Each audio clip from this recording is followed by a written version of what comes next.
Hello, welcome to the CEO DG and La YouTube channel.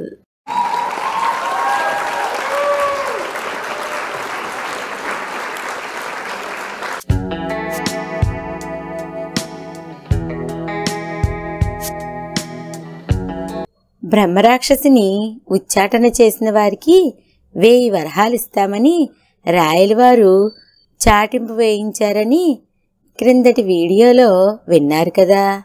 సరే, ఇక ఇప్పుడు ఏం జరుగుతుందో తెలుసుకుందాం.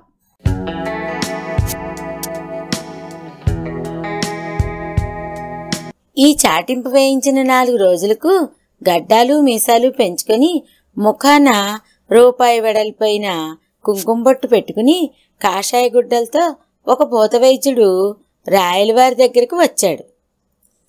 బ్రహ్మరాక్షసిని ఏలినవారు అనుమతిస్తే నేను ఉచ్చాటన చేయగలను అన్నాడు భూత వైద్యుడు. అలాగే కానివ్వు, కానీ అన్యాయంగా రామలింగాన్ని త్వరపడి చంపించాను అన్నారు రాయలవారు విచారంగా. తమరు విచారింపవలసిన పని లేదు, అంతగా అవసరమని సెలవిస్తే ఆ పేద బ్రాహ్మణ్ణి బతికించే శక్తి కూడా నాకు ఉన్నది అన్నాడు భూతవైద్యుడు. అంతకంటే కావలసింది ఏముంది? మీ వల్ల అయితే రామలింగాన్ని బ్రతికించండి అని కోరారు రాయలవారు. కానీ తాతాచార్యుల వారికి మాత్రం గుండె ఆగిపోయినంత పనైంది. రామలింగం తిరిగి బ్రతికితే తనకు తాటాకులు కట్టక మానడని ఆచార్యుల వారికి తెలుసు.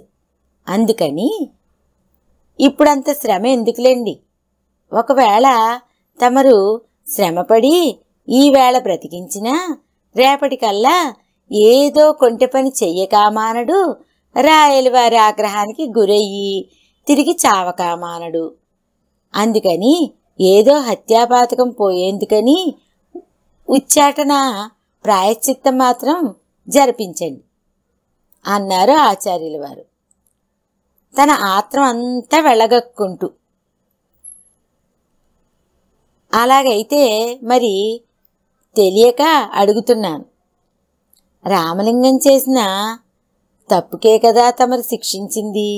అలాంటప్పుడు ఈ ఉచ్చాటన ప్రాయశ్చిత్తం కావాలని హడావిడిగా అంతా దేనికండి అని అడిగాడు భూతవైద్యుడు.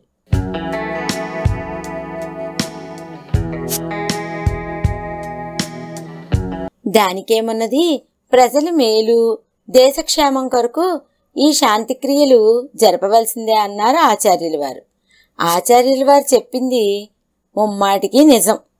మరి తమరు ఉచ్చాటన ఎప్పుడు ప్రారంభిస్తారు అని అడిగారు రాయలవారు. సెలవైతే ఇప్పుడే ఏలినవారి ఎదుట ప్రారంభించడానికి సిద్ధంగా ఉన్నాను అన్నాడు భూతవైద్యుడు. బ్రహ్మరాక్షసి ఊరి వెలుపల రావి చెట్టు మీద ఉంటే తమరు ఉచ్చాటన ఇక్కడ జరపటమేమిటి అని అడిగారు ఆచార్యుల వారు కంగారు పడుతూ. తమరు కంగారు పడాల్సిన అవసరం లేదు. అదీకాక రామలింగం తిరిగి బ్రతికేలాగైతే ఈ ప్రాయశ్చిత్తకాండ అవసరం లేదని కూడా తమరకు సెలవిచ్చిందే కదా అన్నాడు భూతవైద్యుడు. అందుకు సందేహమేమున్నది అన్నారు ఆచార్యుల వారు. అలాగైతే ఉచ్చాటన ప్రాయశ్చిత్తం ఇదిగో పూర్తి చేశాను అంటూ గడ్డాలు మీసాలు ఓడదీసుకుని భూతవైద్యుడి వేషంలో ఉన్న రామలింగం బయటపడ్డాడు. ఆ స్థానంలో ఉన్నవారంతా అలాగే విస్తుపోయి చూడసాగారు.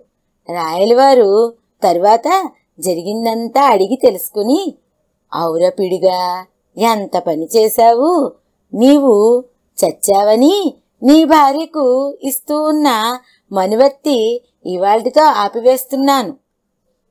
ఒప్పుకున్నందుకు గాను ఉచ్చాటనకి ఇవ్వాల్సిన 1000 వరహాలు మాత్రం ఇప్పిస్తున్నాను.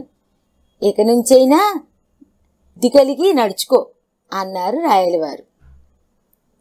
దంపినమ్మకు బొక్కిందే కూలి అనుకుని రామలింగం 1000 వరహాలతో ఇంటికి చేరుకున్నాడు.